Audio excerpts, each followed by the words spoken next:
If we're going to make a law aimed at a no-kill policy, we need to address the dogs that are really hard to socialize and that aren't a danger.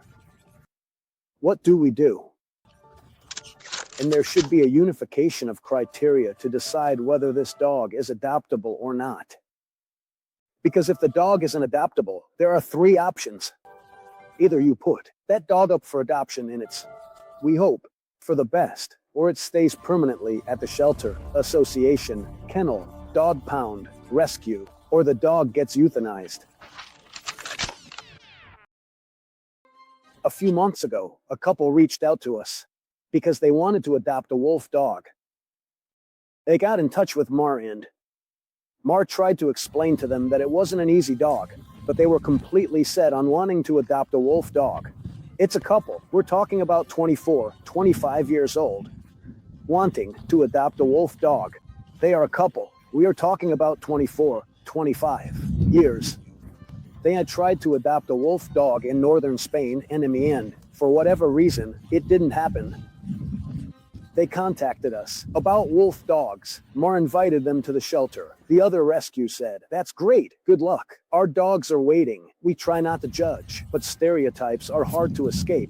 So when we answer them, and Mar tells them to come to the shelter, they tell the other shelter, and the other shelter tells them, oh, great, hey, good luck." Because they understand. This breed and our dogs are really waiting to go there. That said, they arrive here at the shelter, and you have to try to understand this because we make an active effort not to judge anyone, but sometimes it's hard to escape from stereotypes that are obvious and clear. We've been doing this work for a long time, having contact with many people, and we've experienced a lot of things. So obvious and so clear.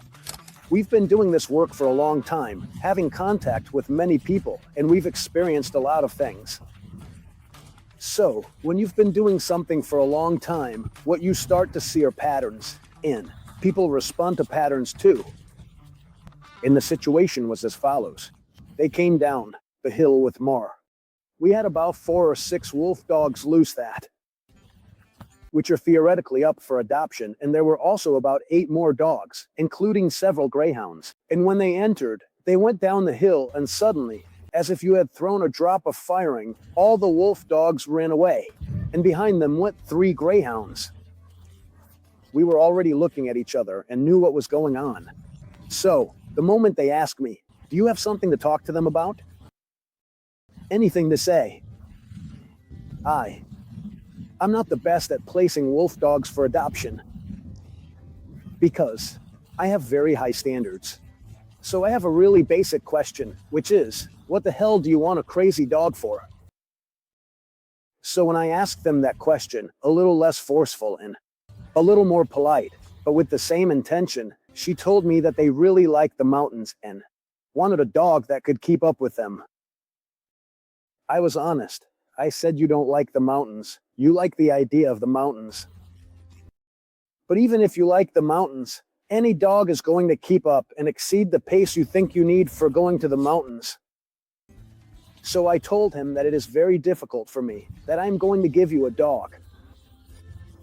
Believe me, you go to the mountains every week on routes when you have come here to the refuge with a Toyota Celica that cannot pass over very basic stones on a very basic path. There are inconsistencies that simply say that you want a wolf dog for whatever reason and that you are rationalizing and justifying, but it would not be a problem if you said it and accepted it, because then the conversation is easier. Notice when you entered, wolf dogs ran away, only a few. Greyhound stayed? Why prefer wolf dog over greyhound? I asked, why do you want a wolf dog and not a greyhound? So I could see they were totally stuck because they wanted a wolf dog and politely, we were making it tough for them or forcing them to face questions they should have dealt with beforehand, before wanting to adopt. So, what Mar told them was, if you want it so much, we're going to give you the one that's the easiest. We need to take a pause here because the easiest wolf dog in our shelter is not an easy dog. All it means is that you're somehow exempt, unless you really screw up. That the dog bites you or runs away. You have to mess up really really badly for either of those two scenarios to have even a slight chance of happening. That's what it means, but it doesn't mean the dogs are easy. You have to remember that right now we have 17 wolf dogs, and they are all surrenders, abandonments, and rescues. So Mar told them, if you want, you can take the dog on a trial basis, and from there we can make a decision, but you don't have to keep the dog if the experience you're having isn't what you were looking for. Mar and I discussed dedicating time to a situation initially unrelated to us. We could have declined, but we saw potential. Another organization might have agreed, driven by their need to help the dogs, driven by the need to get the dogs out. It's driven by the need to see potential in humans that often isn't real. But if you're in a desperate situation because those animals are, for example, in a shelter and the organization no longer has the funds to keep them there, and they could end up in a pound, the most legitimate, the most lawful, and almost the normal thing to do is to give the dog up for adoption to someone who's eager to take them before they have to go to a pound, and who knows what will happen to them. We decided at that moment to try to cut that off so that it doesn't end up in a shelter, and who knows what will happen to it. We decided at that moment to try to cut off with the whole cycle of someone adopting a dog just for looks and beauty. I mean, these people just like the look of the wolf dog. We tried to create an experience for them where if it goes well, that's awesome, and everyone is happy, but if not, the dog is still ours. And in an ideal scenario, you've learned a lesson. Adopt the dog to learn, walk it to understand reality. Real. So that the next time you go to adopt, you have things much clearer and you have a closer idea of the possible reality of what you have set up in your home when you said, I want to. So they came the next day, and they came with a bunch of stuff bought for the dog, and we asked them if he had taken them for a walk with him, and if he had taken them for a walk so that you could compare and get a feel for them. And when we tell that to people who want to adopt, can you imagine what happened on the walk? Just by the time it takes them to come back. In other words, if you're comfortable and having a good time, enjoying the moment, you're going to take a pretty long stroll and want to soak it all in for as long as possible. We have to treat a wolf dog, and we hadn't even taken the dog to start the treatment, and they were already back. So, I don't have to be the one to tell you. If you haven't enjoyed the ride,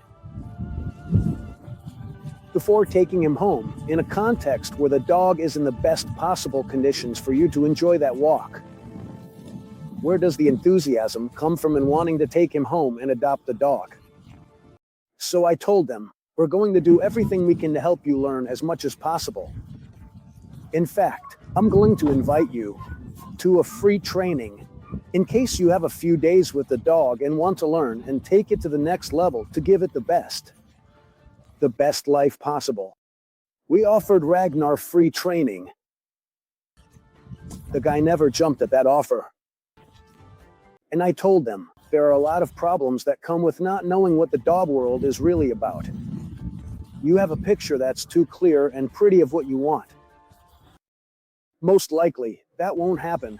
They asked me, now our whole family is waiting for us to come back with the dog too. Actually, to celebrate the fact that they had taken the dog because they were celebrating in some way that they had finished a phase of their life and wanted to enter another. So, the apartment probably feels too big for them, and having a kid might feel overwhelming, so the next easiest, or most affordable step was getting a dog. So the whole family was waiting for them, and there were dogs in that house, and then they asked me, well, should we take him with the dogs there? And we told them, look, what you need to do is get home. To keep the commotion to a minimum. Spend time with the dog walking and moving around so that if the dog encounters situations it doesn't know how to handle, you can be the reference point, and from there, we build the relationship. If you enter a house without understanding dog behavior or body language, things can go wrong. Asking about dogs shows you're far from knowing their needs. It only takes one person to act, like your dad, eagerly greeting the dog, which might cause it to bark and create chaos. They just removed the dogs and continued the party. I arrived, eager to make it clear that he should greet the dog and touch it, but he did it with too much enthusiasm, which made the dog bark at him, and from there, everyone went crazy not knowing what to do. And indeed, the only thing they did was remove the dogs from the equation. They took them to the room, but all the humans stayed for the party. That's literally what happened. They went home. Her dad showed up. He touched the dog's face, and the dog barked. And had been with children before the father arrived, and from that moment on, any child that moved would bark. Anyone who approached would bark. The dad was trying to pet the dog, and the dog kept barking more and more, and getting louder and louder. The kid in question froze and panicked, urgently asking, "What do I do?" I couldn't even talk. I just couldn't talk. My voice was all choppy. So we told him to take the dog, go for a walk, and try to avoid no more commotion, and just keep moving around until you relax. Sure enough, he took the dog out, and instead of relaxing, the dog just kept barking more and pulling harder, and he called back saying he was scared. He said he was really scared to see the dog barking, asking what to do, that he was sitting there holding the leash with one hand and the phone with the other, and he didn't know what to do. He didn't know whether to go back home or stay there. He just wanted to leave. I calmly told him, "Go home, and as soon as you can, lie down. And we'll talk tomorrow." And the next day, when he called me, he was nervous and wanted to tell me that he couldn't handle the dog because it scared him and that he wanted to return it. So before that, I told him, "It's not your decision. I'm the one telling you, you're not fit for the dog. We knew it from the start. We've been trying to tell you that from the beginning. And you're not bad people. The guy is really good people. The girlfriend is really good people. They're just normal folks who wanted something that caught their eye." They had gotten really attached to a particular dog, which could be a wolf dog, a Rottweiler, a Malinois, or a Collie, or whatever. It doesn't really matter what it is. They have become infatuated with a particular dog and its aesthetic. And they've underestimated the real canine world because they don't have any information about what everyone goes through. The next day, he was here at 7 in the morning. When the boy arrived, he was very humble, very grateful that we had opened his eyes. Our way of understanding the relationship with adopters and our dogs isn't abandonment because we've left the door open for him to take the dog back if I don't think he's fit. I'm sharing an example of a failed adoption to highlight shelter challenges. The video about Tyron, a difficult dog, shows the risks and severe consequences of mistakes. This is all because of the video I posted the other day of Tyron. He responds to a profile of a dog, which is a problem because the difficulty required to handle that dog, to ensure that dog reaches the highest possible well-being, is so significant that the consequences of making mistakes can be severe, and in fact, tragedies do happen. And what happens is that all the responsibility for this falls on the government, absolutely, all of it, and all the answers come down to a degree of acceptance of responsibility. It's all on the government, and so we need to structurally change how the concept of well-being, education, mistreatment, and respect for dogs is built. Because what happens is, if we're going to create a law aimed at zero euthanasia, we need to address the dogs that are really difficult to bring to a point where they are sociable and not a danger. What do we do?